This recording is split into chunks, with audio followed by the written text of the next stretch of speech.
The enemy has Roger Moore and Luke Perry. The enemy. There may or may not have been a plot.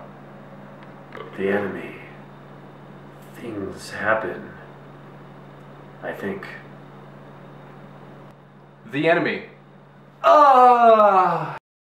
It's an epidemic spreading across the nation, afflicting millions, thousands, dozens of people each year.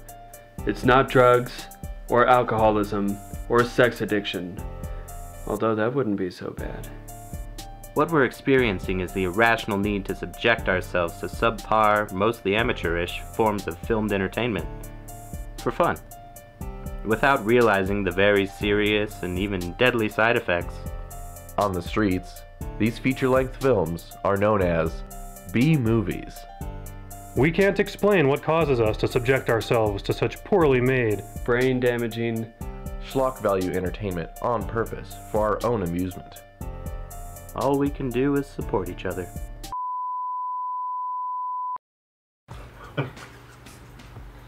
Well, I sure am excited for our B-movie support group. We've got you back, and me, and William is setting up the movie in the living room, and Kevin's on his way, and everything's going to be... What?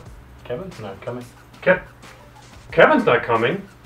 Kevin's not coming. Kevin's not coming. I'll stay with you guys. Okay. Cool. Your father was a biochemical weapons maker. He worked for the Russians during the Cold War. He created something so dangerous, they tested it on a prison. All the inmates and guards were dead within 48 hours. So, Mark, welcome to B-movie support group. Thanks for having me. You're welcome. Would you like to introduce the movie we're watching today? We're going to be watching The Enemy with Matthew Perry. The plot is... Luke Perry. Luke Perry? Matthew Perry's from Friends. There we go, Luke Perry.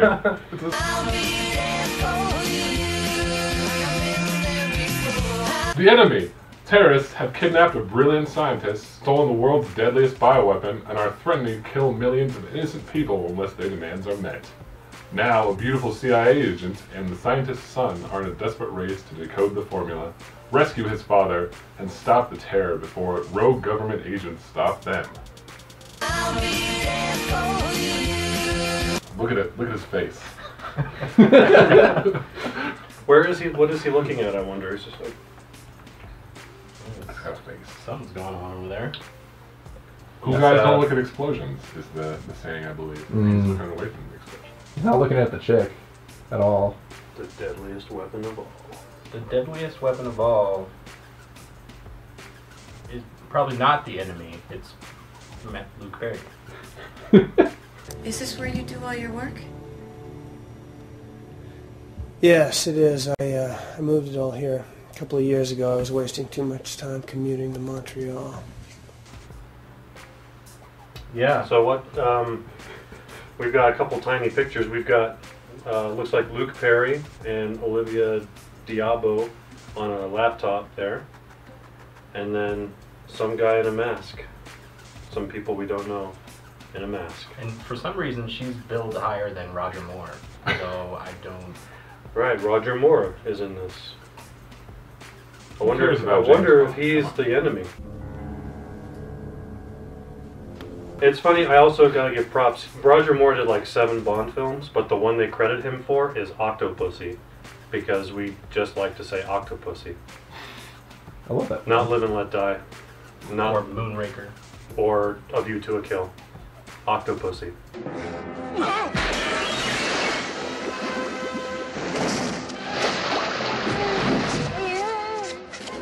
Which is not about Octomom. Oh. Heyo. The Enemy.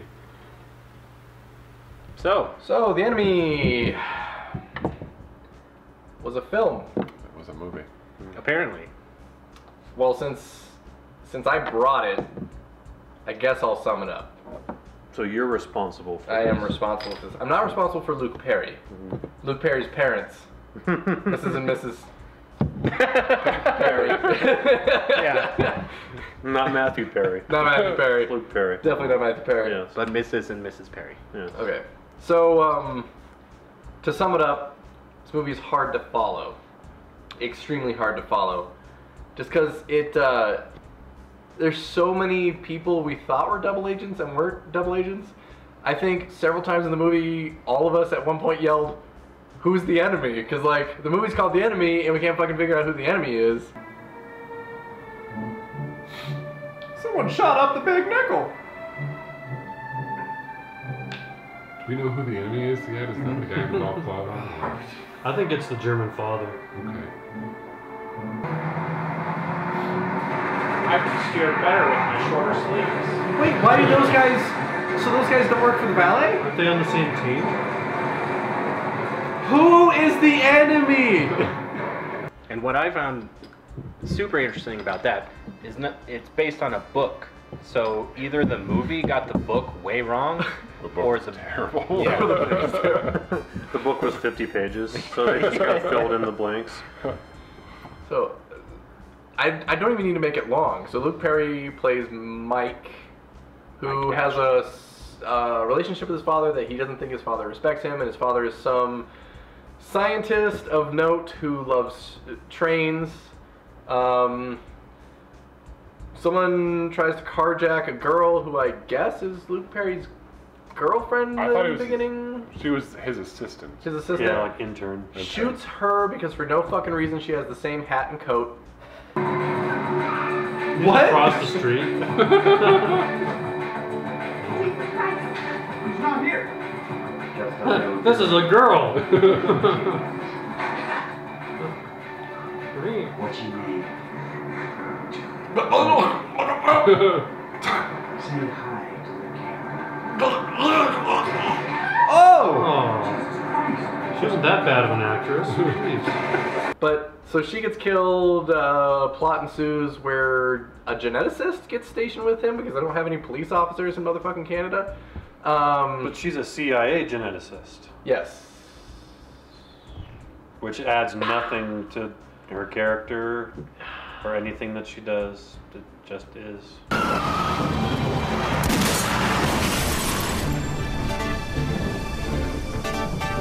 Yeah.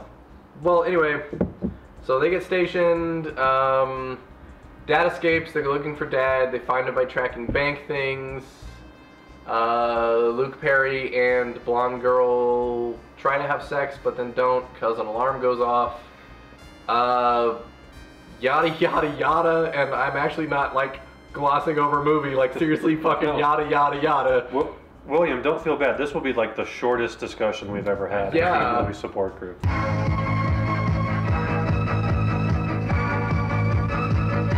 They didn't even have sex at the end. They didn't. Yeah. No, they never fucked. No. Which the movie owed us her boobs. Oh, I didn't want to see those, but they owed us them. You know, but anyway, like Yeah, they showed him in the book. I was famous in the 90s. Wow. No music for this?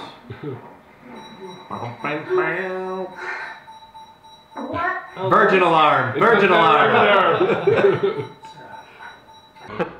But to sum up the rest, they find out that the big-nosed guy who is working with James Bond is actually the guy working with the rogue sect of something to get the formula. Why'd they just stop shooting? Oh, because he had the bottle. What do we do now? Get this. Get Oh no! What? Oh! A double cross? What a twist! They shoot the bad guy, and then And that's it. like a genius, the bad guy's top henchman stands in the same spot. I'm here too. What do you do? I like her face.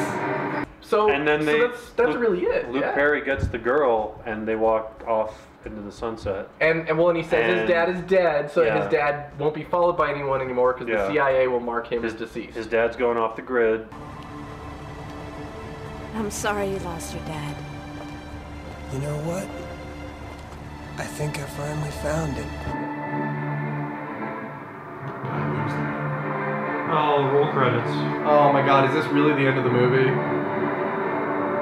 I'm trying not to die. I learned how to live. I would would say that the low quality came from this being an obviously made-for-TV movie, except for the fact that I've seen some fucking awesome made-for-TV movies. Yeah, but like Extreme Teens, this is a movie made in Europe with American actors. Right, they cast European actors dubbed over, because there are some really bad dubs in this movie. Hey, Steph, where are you going? Stephanie, where are you? Come back here. I know you found the toxin formula. I'll tell you how to make the trade. I was just... Dr. Ashton told me to ask if there's anything you need from town. Yeah, it's really going to be a short discussion because there's nothing in this movie that I think is of note. There's a couple parts that we giggled at. I mean, we kept picking on the fucking trains in the beginning. What? Beetlejuice. Nice fucking model! Yeah. We kept picking on, like, the girl kept changing clothes when no one else did. Luke Perry smoldered so much. Yeah. So what was your favorite part of the movie? It would have to be probably the scene with the files and Luke Perry's complete frustration with the files, or how just opening your door on a certain part of a roadway can completely wreck your car was my favorite, I think. The 2002 Hyundai Accent. Oh, that's the Ford copy. Oh, yeah. What? What? That's what happens when you open the door. What? Dude, just in the car. What happened? He's just as confused as we are. This could be a public safety video. We don't know. Which is great about that scene because they never show that the dad got out of the car. They didn't show him fucking with the handle and then the car flies off. Yeah. Even though the time that they gave, there was no time for a human being to get out of that car. Which is the same thing that happened in the very beginning of the movie. Yeah.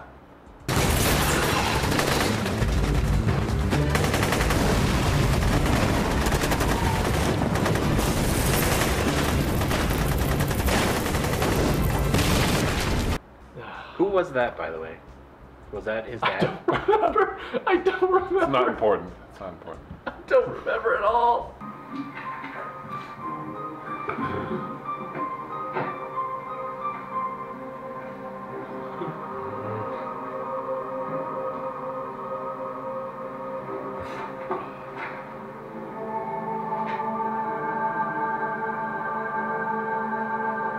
They don't look alike. No way. Which we have to talk about how they just sequestered him in a warehouse with foiled up windows and just gave him paperwork that he was really, really mad at. Yeah. You could really use that sex about now. So overworked. Starting to make some headway here finally. If I can just locate the gene source he's talking about. Your box is full of Pepe. Yeah, it's just close and stuff.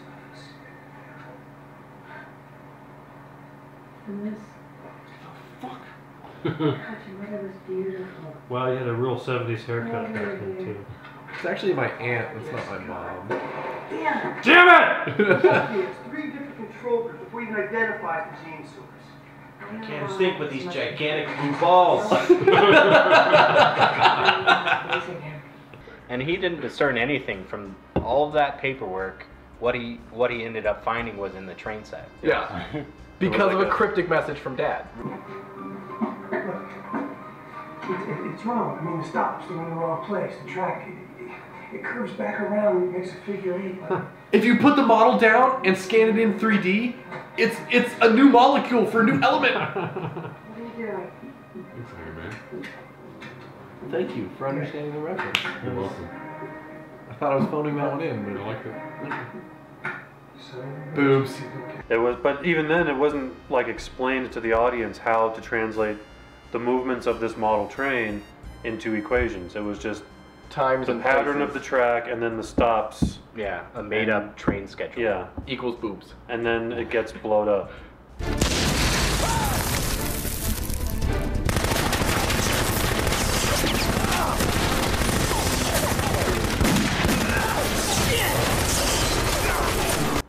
Did you have a favorite part?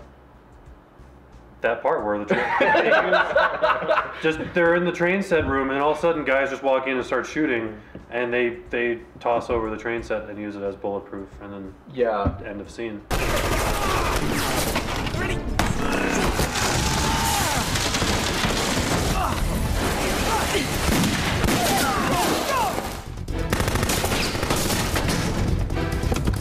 Say the program. Go, go, go, go! No model train set ever could stop a bullet of any fucking caliber. Like, I don't understand. They flip it up and these guys are shooting just automatic, probably 9mm automatic rifles, you know, and just fucking like blazing this damn model train set, and they're fine. Did you have a favorite part? So I have a dual favorite part. Okay. Both very close to the end. When Luke Perry gets shot, and he's just like, like over it. It was almost like he intentionally overacted the wound, because it was just so over the top and ridiculous, and it just like I loved it. Yeah. Cover me, wanna get the death!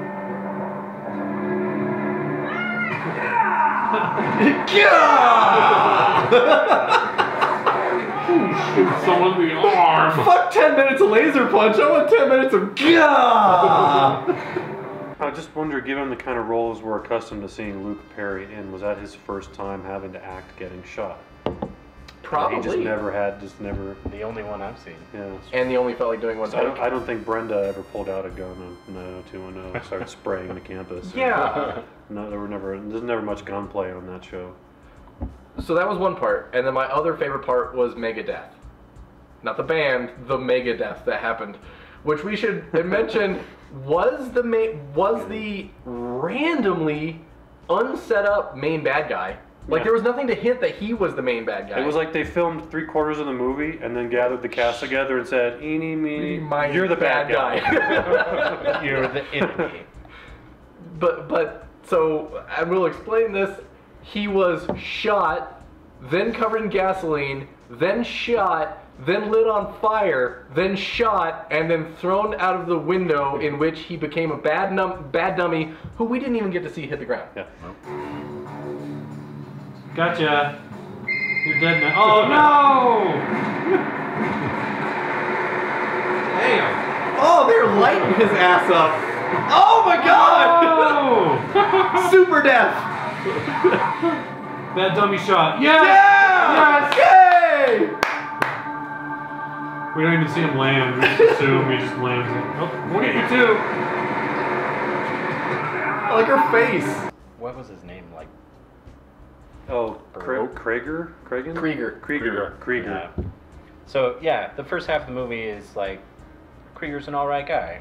You know, he's the one that Penny can depend on. Yeah, they kept setting up that Roger Moore had something going on. Yeah, good cop, bad cop. Yeah. You know, it's a believable trope that happens in a lot of movies, and it works when you do it right. Yeah. But they didn't do it right. This movie.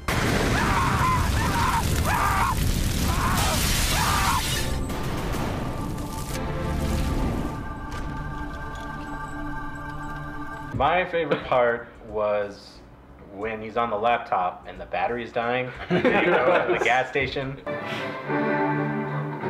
Do you have laptop batteries for a Toshiba Satellite 700? Get out of here, 90s haircuts!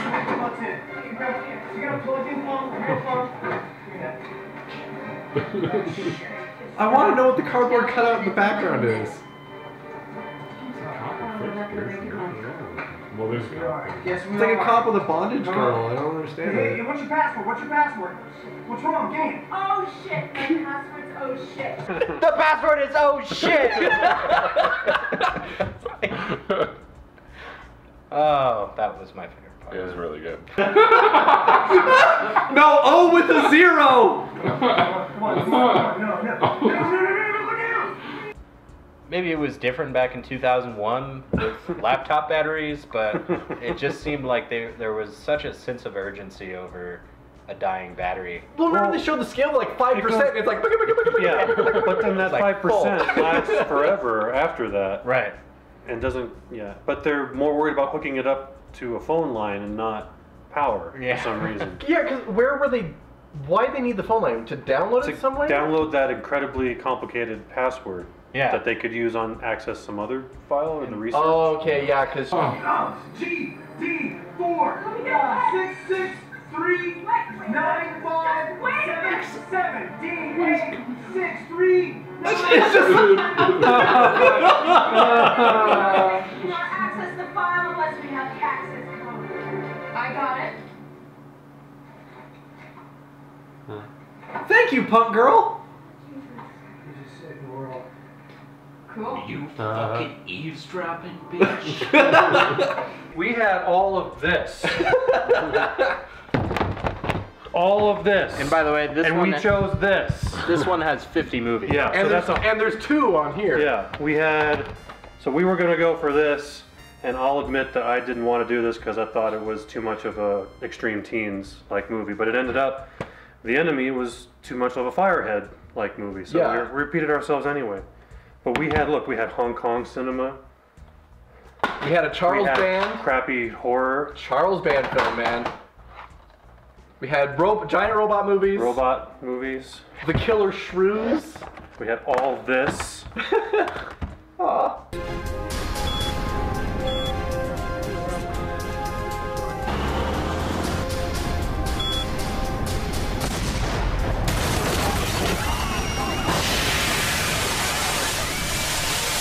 It's like a lot of, like both of you were saying, it's so in the middle as to be unremarkable that you're not going to get anything out of it, even if it's a really bad movie. You're not going to get any enjoyment for it being that really, really bad movie. It just is. It's The Enemy.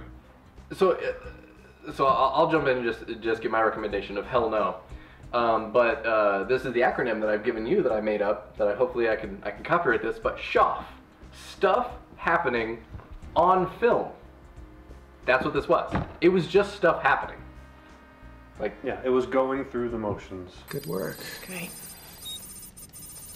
There, Lone Condor, that's the code that we were using. Lone Condor? You gotta be kidding. Some things are just like in the movies. The Enemy is probably one of the movies that won't stay on the DVD shelf. I think the only reason that Firehead stays on the DVD shelf is because it's in a 2-pack with Space Mutiny. Space Mutiny is great. We should have watched Space Mutiny. We should have watched Space Mutiny. But we didn't want to. Dustin has his disability now because of Space Mutiny. Yeah. I have the brain death. Are you still taking the medication and going through therapy for that? Yeah, I'm on the toilet about 5 hours a day.